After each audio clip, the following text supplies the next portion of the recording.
பாருங்கள், நம்ம கண்ணால் பார்க்கக்கூடிய இதை டக்குன்னு விளங்கிக்கிறோம்.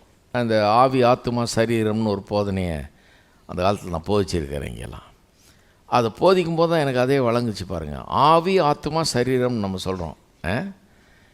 இந்த ஆவி ஆத்மா சரீரத்தை நீங்கள் போதிக்கும்போது ஆவியில் ஆரம்பிச்சிங்கன்னா யாருக்கும் வழங்க மாட்டேங்குது. நீங்கள் ஆவின்னு ஆரம்பித்து பாருங்கள், எல்லாம் ஆன்னு பார்த்துருப்பாங்க. என்ன ஆவி, நீயும் நானும் ஒரு ஆவி அப்படின்னு சொல்லி பாருங்கள், எல்லாம் முழிப்பான் ஒரு மாதிரி.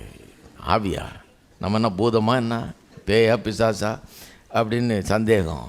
எப்படி ஆவின்னு சொல்கிறாரு, நமக்கு சரீரம் இருக்குது ஆவின்றாரு அப்படின்னு முழிச்சிட்ருப்பாங்க. நீங்கள் சொல்கிறது ஒன்றுமே வழங்காது. பாருங்கள், இதுக்குன்னு ஒரு இதை கண்டுபிடிச்சேன் நான். எப்படின்னா, முதல்ல ஆவியில் ஆரம்பிக்கக்கூடாது. ஆவி ஆத்மா சரீரம்னு சொல்கிறோம், அதுதான் ஆர்டர், கரெக்ட் ஆர்டர் தான். ஆனால் ஆரம்பிக்கும்போது சரீரத்தில் ஆரம்பிக்கணும். ஏன்னா அதுதான் நல்லா விளங்கும். சரீரம் எல்லாருக்கும் விளங்கும். யாராவது சரீரம் விளங்கலைன்னு சொல்லி கேள்விப்பட்டிருக்கீங்களா?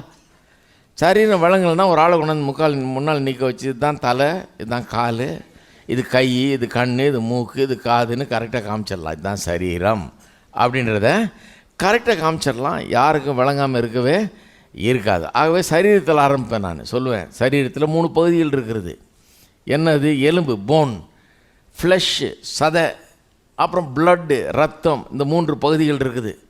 இதுக்கு கரஸ்பாண்டிங்காக இதுக்கு ஒத்த 3 பகுதிகள் ஆத்மாவிலையும் இருக்குது. ஆத்மாவில் என்ன இருக்குது? அறிவு திறன், இன்டலெக்ட், இமோஷன்ஸ், உணர்ச்சி கொள்ளக்கூடிய திறன். 3வது வில், சித்தம் கொள்ளக்கூடிய திறன். இந்த 3ம் ஆத்மாவில் இருக்குது. இந்த 3ஓட அலைன் பண்ணலாம். அதுக்கெல்லாம் நேரம் இல்லை இப்போது. அதுபோல் அப்புறம் ஆவிக்கு வருவேன்.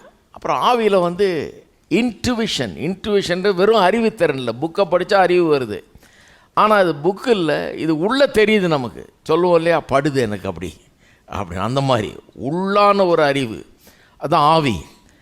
அந்த உள்ளுணர்வு, தேவனோடு உள்ள ஐக்கியம், fellowship with God, communion with God. அப்புறம் கான்ஷியன்ஸ், மனசாட்சி. இதெல்லாம் போக போக காம்ப்ளிகேட் ஆகுது. பார்த்தீங்களா?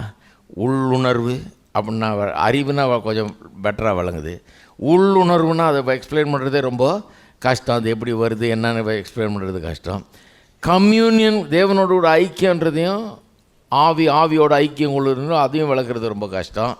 கான்ஷியன்ஸ்ன்றதையும் விளக்குறது கஷ்டமாக இருக்குது. இப்போ போக போக அப்படியே சரீரத்தில் ஆரம்பித்து ஆவிக்கு போகும்போது கஷ்டம் தெரியுது நமக்கு. ஏன் ஆவி கஷ்டமாக இருக்குது விளங்கிக்கிறதுக்கு? மனுஷன் ஆவியாக இருக்கிறான், நாமெல்லாம் ஆவிகள் தான். தேவன் ஆவியாக இருக்கிறது போல் நாமும் ஆவி. நாம் ஒரு சரீரத்துக்குள்ளே வாழ்ந்து கொண்டிருக்கிறோம். நாம் சரீரம் கிடையாது, நாம் ஆவி. நான் இந்த சரீரத்துக்குள்ளே இருக்கிறேன். இந்த